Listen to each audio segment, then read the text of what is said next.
update. So, Let's start with your name. Duane Hewitt. Okay, so I'll start with an update. So some of you may remember I presented on 23andMe back maybe 6 months ago.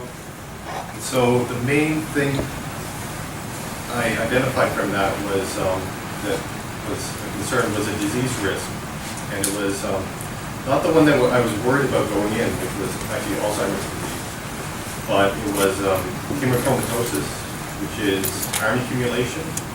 And so I didn't have a full-blown, like, the high risk, like the full-blown genetic, but I had two alleles, so two different copies of two different genes that elevated my risk. So that's one of the ways to mitigate the effects of that is to give blood. And that's something that's actually healthy for males in general to do on a regular basis, because accumulation of iron. Women who go through menses tend to get rid of iron, and it's more of a risk on the low side, whereas men are accumulating iron and don't purge it. So, and iron can create free radicals and increase disease risk. So I prior to learning that, I had been a blood donor sporadically, but that's motivated me to go back more.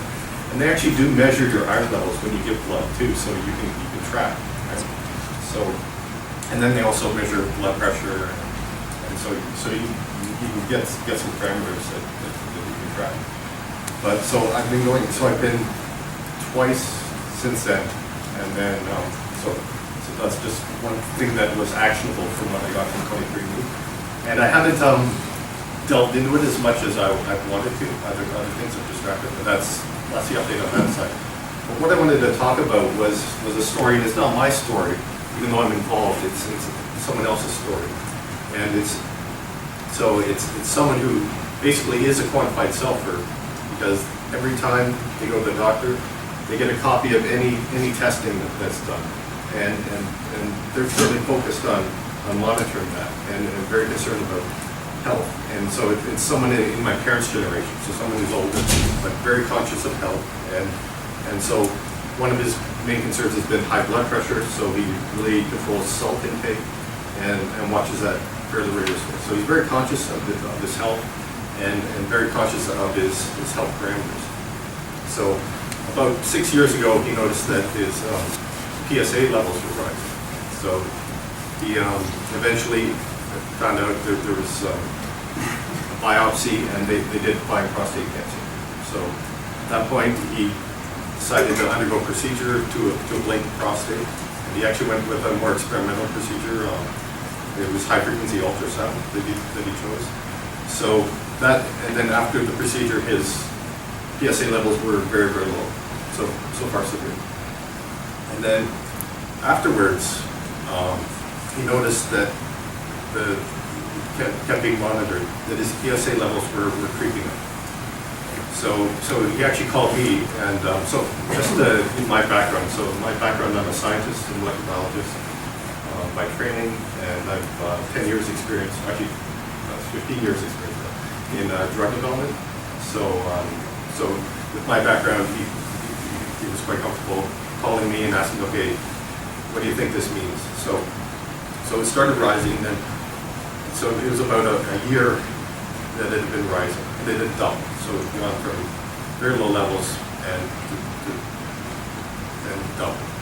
So he kept me apprised of what was going on. So over about the course of 2.5 years, it was basically on a trajectory of doubling every year. And that actually is a warning sign.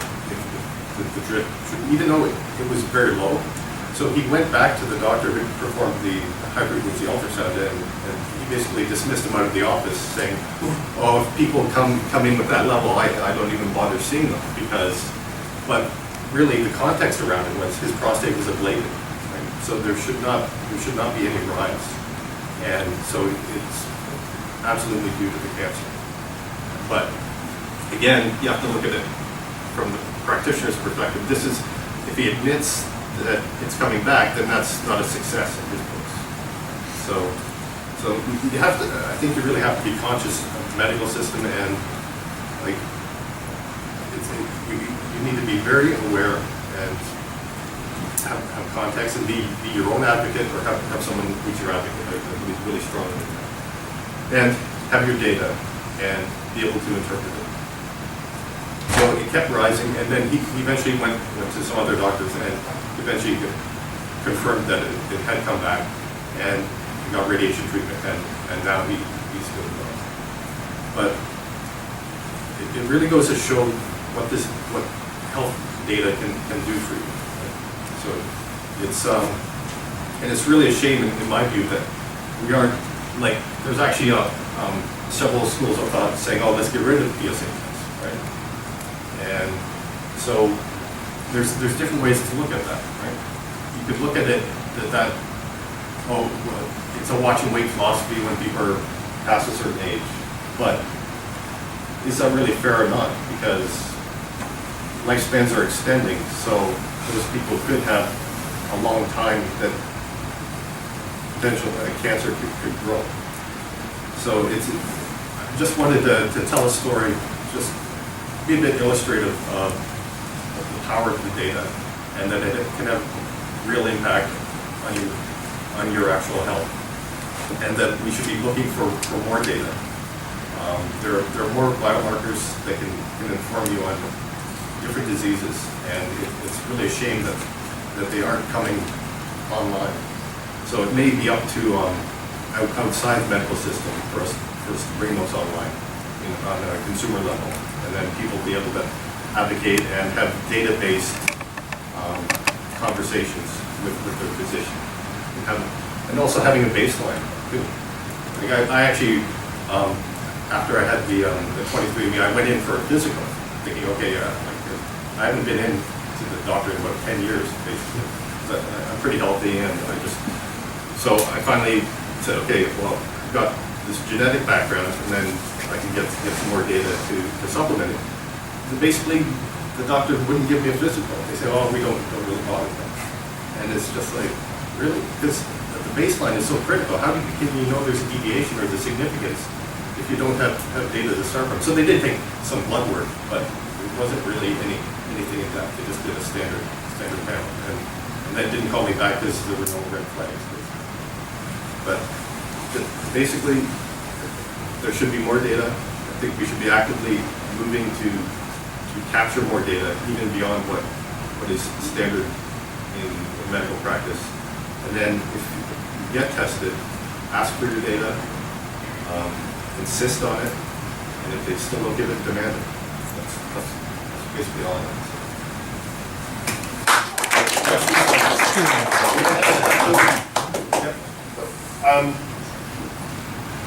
For those who are like not in health, any health, life sciences, where do you start? I know that I can use the common test that my physician asked me, but how do you know which ones you should be starting with? Where are the obvious candidates? So I believe 23andMe is ridiculously cheap for what you get. I think that's a good place to start, because then it informs you of your background, right? So I'm a scientist, so I always like to understand, like when I'm doing drug development, there's a model, disease model that you experiment in. But you have to understand the model before you start the experiment. Your genetic background is you as the model, right? So it informs what are your risk areas, what are your strengths, and it gives a whole context, a baseline. But then on top of that, you need to start building up, okay, what is your current status, which is from blood tests, and the obvious ones are cholesterol, and then now they're testing for hemoglobin, the glycosylation of hemoglobin as an indicator of diabetes or prediabetes. So that's critical, because this is basically a huge pandemic of metabolic syndrome, of diabetes and related diseases, which have they're just an explosion. You know? And I would really lay that at the feet of carbohydrates, right? Carbohydrate consumption. It's clear that that's driving that. And then, so 23andMe, a really interesting one that, well, there's two other pretty interesting ones, is And so I have the microbiome kit at home, so that's my next step in self-quantitation. So the microbiome kit, for those who don't know, is an Indiegogo, and it's about characterizing microflora that live inside you, because 90% of the cells in your body are not human. You're basically a walking ecosystem, and that can have a huge impact on your health. What the microflora, especially in the gut. The gut it absorbs nutrients, but it's also a very huge immune system component. And so characterizing your microbiome can be very informative of how your internal flora is performing. And so then you can make decisions about taking probiotics and those type of things if it's shifted. Because if your flora is messed up, you can be at higher risk for inflammatory diseases. It really can have a profound impact. And then telomere testing actually is another very interesting one. So telomeres are the ends of your chromosomes, and for a long time it was thought that those were a direct reflection of your biologic age versus your chronologic age. And what's really interesting that's emerged recently is that only about 20% of the variation is due to aging. A lot of the variation is due to stress and lifestyle and immune system depletion. So you can actually reverse it. So it was thought to be not reversible, but you can actually reverse it. Things like omega-3s can increase telomere length. Just meditation and the right amount of exercise. So exercise is very interesting because you can extend telomere length to a point, but once you exceed that point, it's actually counterproductive. So if you're running marathons frequently, you're actually eroding your telomeres. So it's something to consider when thinking about an exercise program, that you can be very fit, but it can have an adverse impact on health and other parameters. So those are the three. Yes. There's supplements that claim to be telomerase activators. Yes. Yeah, the one that comes to mind is TA65, and that that is pretty expensive, and I think you can actually achieve the same effect with the other less expensive regimens. So that, I would say it's credible that it works. Now, I haven't seen a study where people put that together with everything else, and would it be synergistic or additive? Or if you did everything, all the other interventions, would it have no effect to take the TA65? That's the question. We won't put that together. What will it do with cancers? Yeah, well, that's a very interesting point, because telomeres, there's a fine balance, because they are telomerase, the enzyme that extends the telomeres, is not active in most of your cells, but it's very active in cancer cells, because they are propagating at a crazy rate. So they need that to be stable. The telomeres have to be extended and maintained. So it's actually been long-term, people have been looking at it as a cancer drug target, but it's a very dangerous thing to look at that as a cancer drug target, because your immune system cells have an active telomerase, and then you're looking at depleting your immune system if you're knocking it out. So it's kind of a dicey target for cancer, but it is highly active in cancer.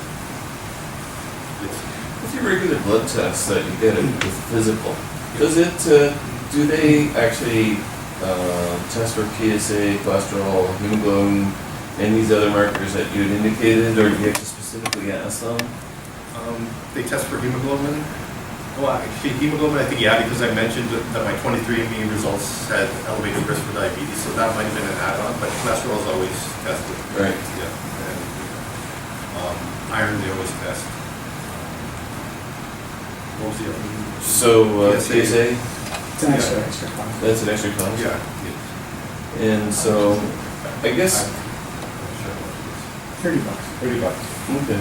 So I guess the question is, once you get over 50, you're supposed to be going over to these, you're, an increased schedule of physicals. And, in the case of your relative, I guess, it sounded like you went quite regularly, Yes. to have these blood tests. Yes. How frequent was his blood test in order to be able to see this kind of trend? So he's probably getting tested every few months. So his family would harass him as a hypochondriac, right? Because he was very concerned with his health, and he would go. And actually, what he's been recently diagnosed with as well, which he's been struggling with for a long time, is celiac disease, which can have a huge impact on your health. And so he has had legitimate medical issues long term. So he goes fairly frequently to the doctor versus other people. But he's also very meticulous in keeping his records. So I guess just as a follow-up,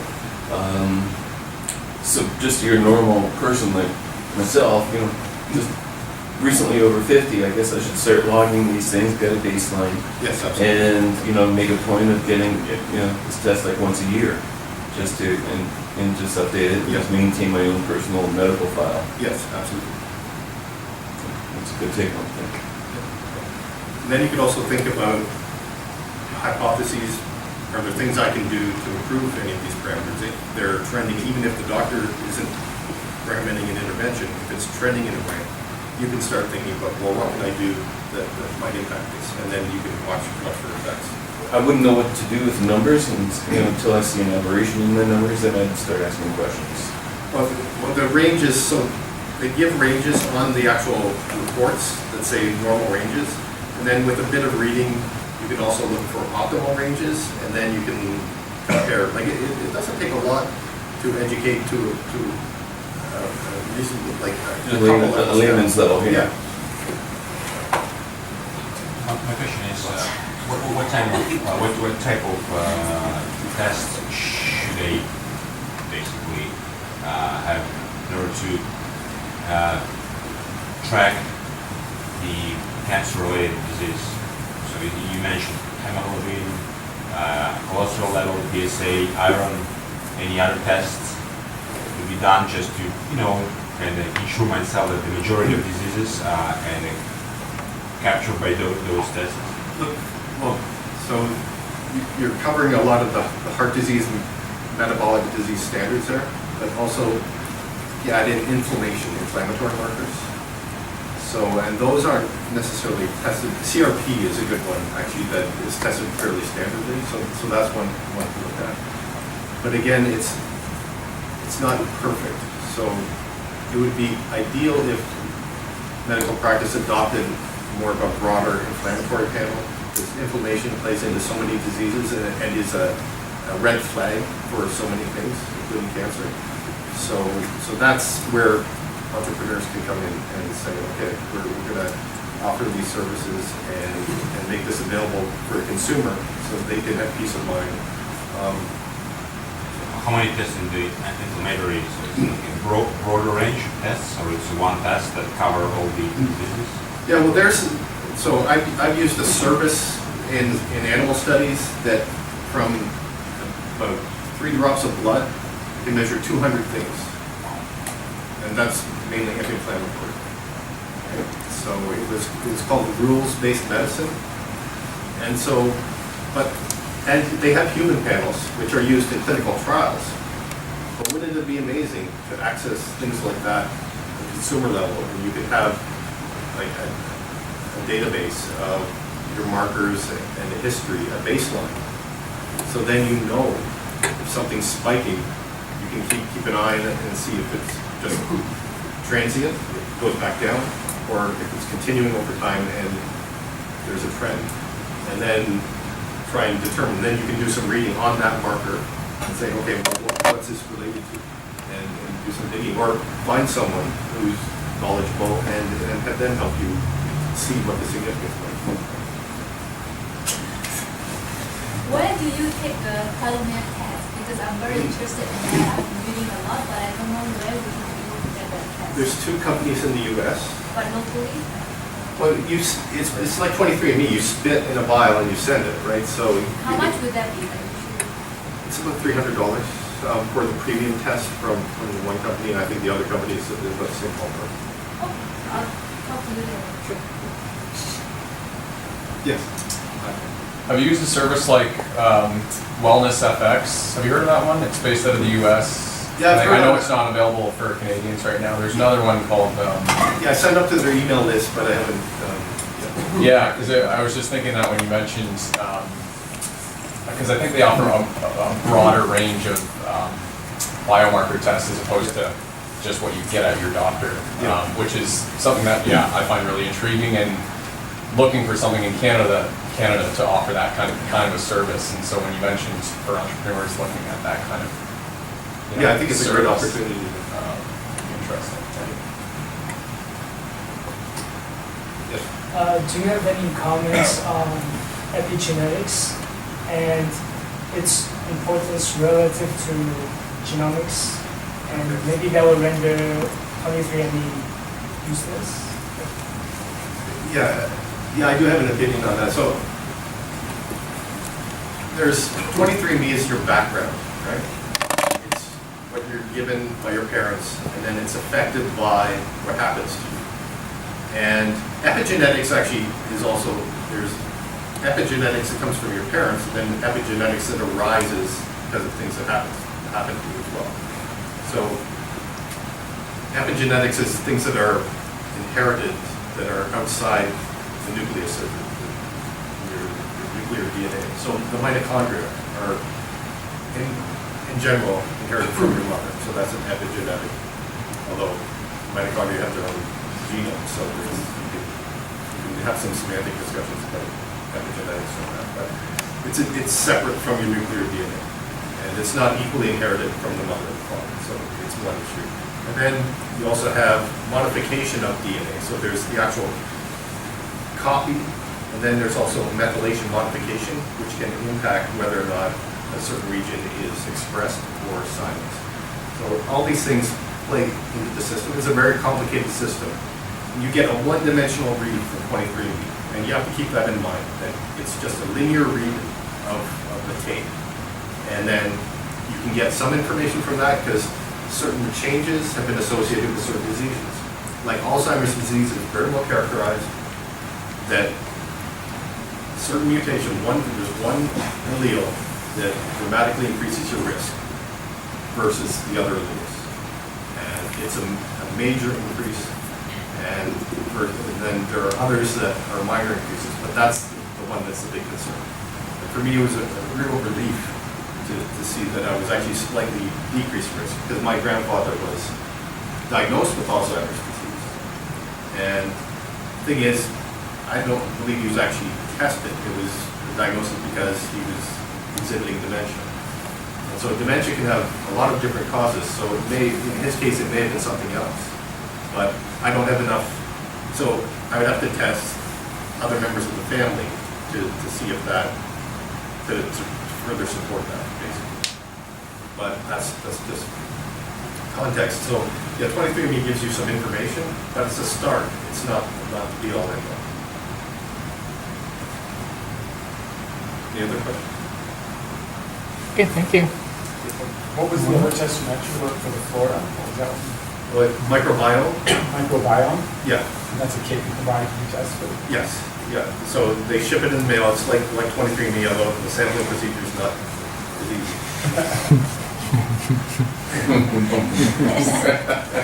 Failed reference. Thank you.